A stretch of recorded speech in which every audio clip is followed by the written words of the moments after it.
You know, it should have been a trip of a lifetime for 5 weeks, South Africa. Instead, a group of students from Stevenson University wouldn't make it past the very first day. Because armed gunmen commandeered their bus and stole cash and most of their valuables, and the students cut the trip short, came home, and ABC 2's Don Harrison spoke with them today as they're back on our soil.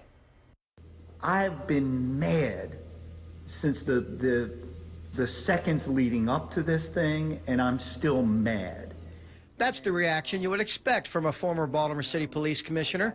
Fred Bielfeld was a chaperone on the trip, and he was one of the first people to have contact with the armed gunmen when they came on the bus.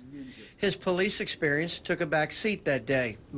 My parental instincts guided me because our obligation was to those young men and women on that trip and to their parents to bring them home safe.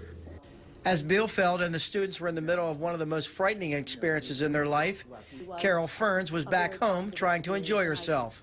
A really great Mother's Day plan because it was my first time in years to have a day to myself. And I was figuring I would kick back with a nice glass of wine and my Kindle, and then I got an email that something had happened. The email informed her of the armed robber, and her thoughts went to her daughter who was on that bus. One of the hardest things I had to deal with because I've never dealt with anything like that. Caitlin Ferns shared some pictures from the trip that showed her group and their bus. Some of her fellow students reacted quickly, passing cash and belongings so the gunman never made it to the back, allowing Caitlin to hold on to one valuable possession. This ring right here is actually my dad's wedding ring, and he passed away in 2012. So that's the only thing I have left of him, and if I lost it, I don't know what I'd do. Although the trip did not turn out the way Carol would have liked to for her daughter, she does have thoughts about the possibility of another trip. If she wants to go tomorrow, that's cool. Caitlin wouldn't argue.